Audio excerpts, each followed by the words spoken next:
이강인은 파리에서 메시보다 더 나은 유산을 가지고 있다. 이강인은 미래의 발롱도르다. 이강인은 마스터클래스이다. 괴물이다. 이강인은 공간에서 보인 기술력이 대단하다. 이강인의 볼터치는 정말 흥미롭고 대단하다 등으로 호평 일색이었습니다.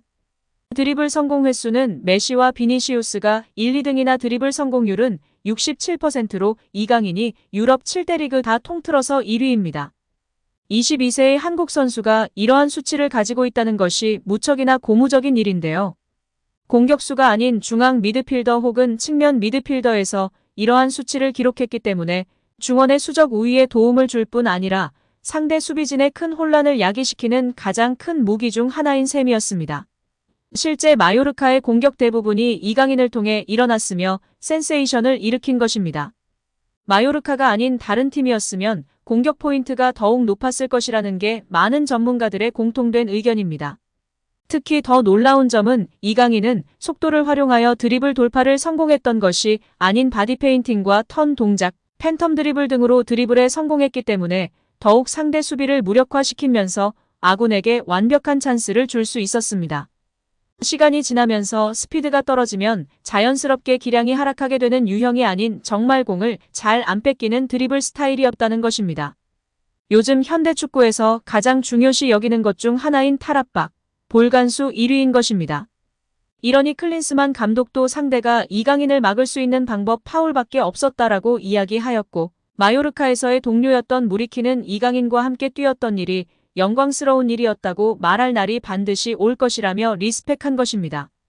또한 프랑스의 현지 오만 유튜버는 마치 젊은 시절 메시의 드리블을 연상케 한다며 극찬하기도 했습니다.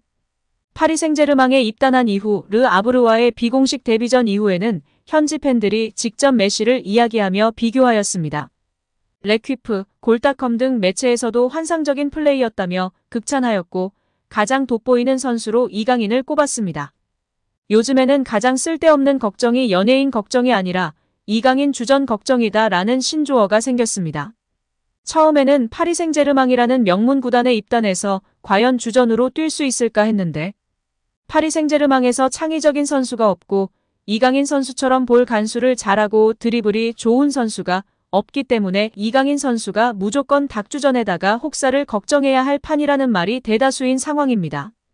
또한 14세 연령에서 이강인을 지도한 경험이 있던 발렌시아 아카데미 인터내셔널 담당자 토니 나바로는 이강인은 11세에 들어왔지만 수준은 이미 13세에서 15세 수준이었다. 이강인은 이미 어린 시절부터 다른 레벨의 선수였다. 무조건 프로 선수가 될 제목이었으며 항상 또래들보다 더 높은 위치였다. 고 발언했습니다.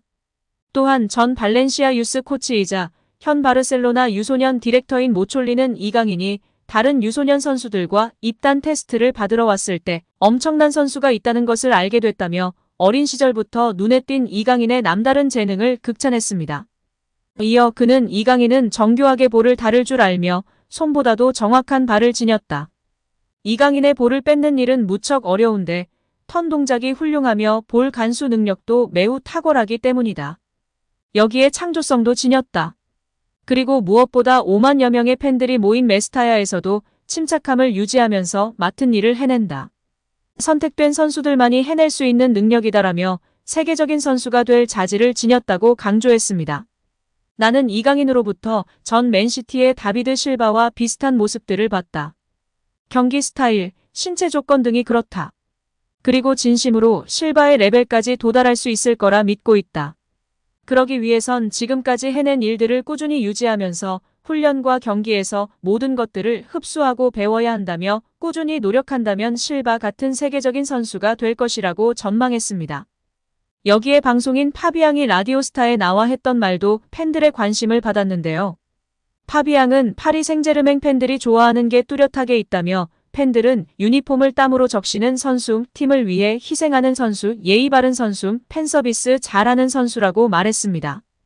이어 파비앙은 그런데 그게 바로 이강인 선수 아니냐. 완전 안성맞춤이지 않을까 싶다. 파리 생제르맹 공식 홈페이지도 이강인으로 도배가 됐고 한글도 많이 보이니까 너무 반갑다. 눈물이 날 것 같다고 말해 눈길을 끌었습니다. 또한 이강인을 영입한 결정적 인물이 이 사람인 것이 알려지면서 더욱 화제가 되었는데요. 바로 캄포스 단장입니다. PSG 단장 캄포스는 유망주 스카우팅으로 굉장히 유명한데요.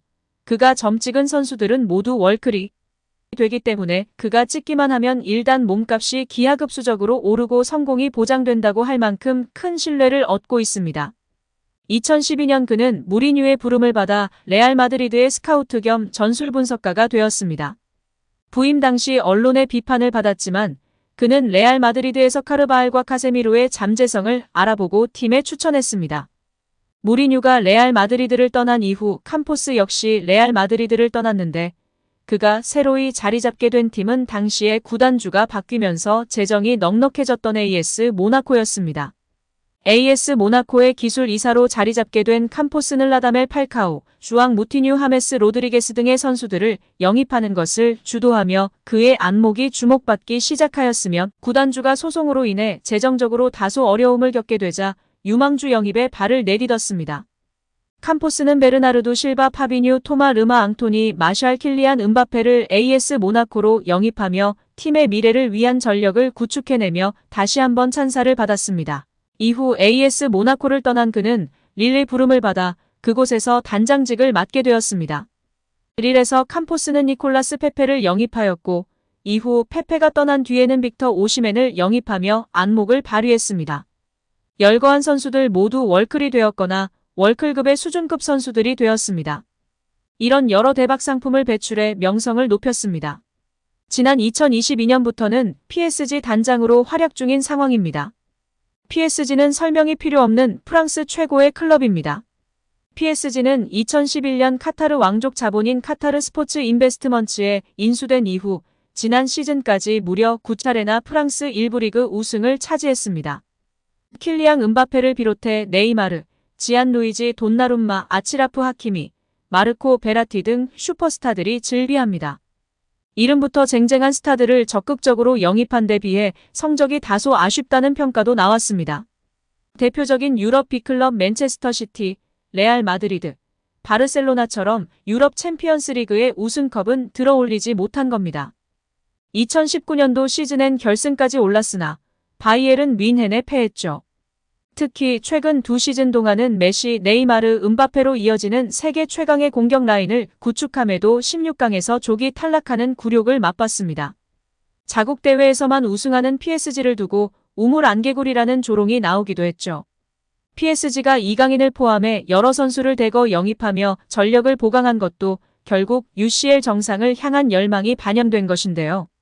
바르셀로나와 스페인 국가대표팀을 지도했던 루이스 엘리케 감독에게 지휘봉을 맡긴 것도 같은 맥락으로 해석할 수 있습니다.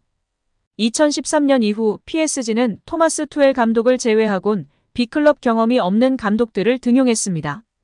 여기에 PSG 스카우터 담당 디렉터는 이강인에게 PSG 1군과 UCL 출전권을 보장했다고 합니다. UCL 우승을 위해 전반적인 영입 기조를 변경한 겁니다. 한국 축구 팬들은 이강인이 UCL 우승컵을 들어올리는 장면을 벌써 기대하고 있습니다.